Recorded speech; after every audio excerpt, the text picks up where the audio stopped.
জয় যিশু। আজ 15ই জুন। আজ মাতা মণ্ডলীতে পালন করা হচ্ছে ত্রিব্যক্তি পরমেশ্বরের মহাপর্বদিন। প্রথম পাঠ প্রবচন গ্রন্থ হতে আজকের বাণী পাঠ, 8 অধ্যায় 22 থেকে 31 পদ। প্রজ্ঞা সে আদি থেকেই ঈশ্বরের নিত্য সহচর। প্রজ্ঞা এই কথা বলছে, ভগবান আমাকে সৃষ্টি করেছেন তার সৃষ্টিকর্মের সূচনা রূপেই। আদিকালে তিনি যা কিছু করেছেন তার আগেই তো সৃষ্টি করেছেন আমায়। নিরবধিকাল থেকেই প্রতিষ্ঠিত আমি। সেই প্রারম্ভে পৃথিবী হওয়ার আগেই তো প্রতিষ্ঠিত আমি। তখনও ছিল না কোথাও মহা অতল, ছিল না অজস্র জলের কোনো উৎসধারা। তখনই তো জন্ম আমার। তখনও গিরি পর্বত যে যার আপন স্থানে হয়নি প্রথিত। সেই সব শৈলমালার জন্মের আগেই তো জন্ম আমার। তখনও ভগবান এই পৃথিবী কিংবা পৃথিবীর সকল প্রান্তর কিংবা জগতের প্রথম ধূলিকণা এগুলির কোনো কিছুই গড়েননি। তিনি আকাশমণ্ডল সংস্থাপিত করলেন যখন, আমি তো সেখানেই ছিলাম তখন।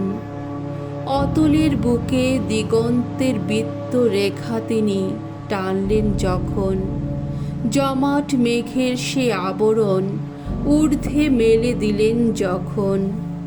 অতলের যত উৎসধারা যখন প্রবল বেগে হলো প্রবাহিত, তিনি স্থির করে দিলেন যখন সমুদ্র সীমানা। জলরাশি তো তার আদেশ অমান্য করে না। যখন পৃথিবীর ভিত্তির সব আয়োজন করলেন তিনি, দক্ষ কারিগরের মতো আমি তো তখন তার পাশেই ছিলাম। তখন আমি তো তার প্রতিদিনের আনন্দ ছিলাম। সারাক্ষণ ধরে আমি তার সামনে খেলেই বেড়াতাম, খেলে বেড়াতাম তার বিশ্ব সংসারে। তখন মানুষকে নিয়ে কি আনন্দেই ছিলাম না আমি। প্রভুর বাণী। ঈশ্বরকে ধন্যবাদ। শাম সঙ্গীত, 8 অধ্যায় 3 থেকে 8 পদ। ধুয়ো। ওগো ভগবান, কি মহিমময় তোমার নাম। তোমার আঙুলের রচনা ওই নভোলোকের দিকে আমি তাকাই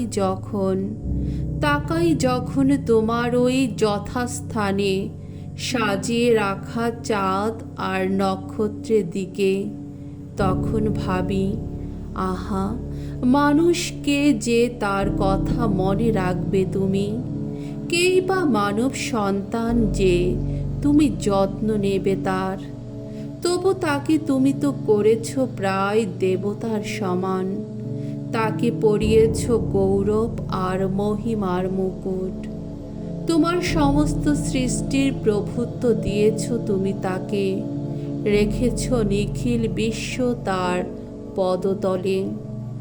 যত মেঘ, যত বৃষ, এমনকি যত বন্য পশু, আকাশের পাখি আর সাগরের মাছ, সমুদ্রের পথে পথে ঘুরে যত প্রাণী, সবই রেখেছ তুমি তারই অধীনে। দ্বিতীয় পাঠ রোমীয়দের কাছে প্রেরিত পলের পত্র হতে আজকের দ্বিতীয় বাণী, 5 অধ্যায় 1 থেকে 5 পদ। যিশুর সঙ্গে মিলিত হয়ে আমরা পরম পিতার সঙ্গে পুনর্মিলিত হয়েছি। অন্তরে পেয়েছি পবিত্র আত্মাকে। প্রিয়জনেরা, বিশ্বাসের গুণে আমরা অন্তরে ধার্মিকতা ফিরে পেয়েছি বলে ঈশ্বর ও আমাদের মধ্যে এখন শান্তি এসেছে। আর তা সম্ভব হয়েছে আমাদের প্রভু যীশু খ্রিস্টেরই মাধ্যমে। খ্রিস্টের মাধ্যমেই তো বিশ্বাসের পথ দিয়ে আমাদের পক্ষে সেই ঐশ্ব অনুগ্রহের জগতে আসা সম্ভব হয়েছে, যেখানে এখন আমরা স্থির হয়ে দাঁড়িয়ে আছি। তারই জন্যে আমরা এখন এই আশা নিয়ে গর্ব করে থাকি যে আমরা একদিন ঈশ্বরের আপন মহিমার অংশীদার হব। শুধু তাই নয়, আমরা তো আমাদের দুঃখ দুর্ভোগ নিয়েও গর্ব করে থাকি, কেননা আমরা জানি যে দুঃখ দুর্ভোগ থেকে জাগে নিষ্ঠা, আর নিষ্ঠা থেকে চারিত্রিক যোগ্যতা, আর চারিত্রিক যোগ্যতা থেকে অন্তরে জেগে ওঠে আশা।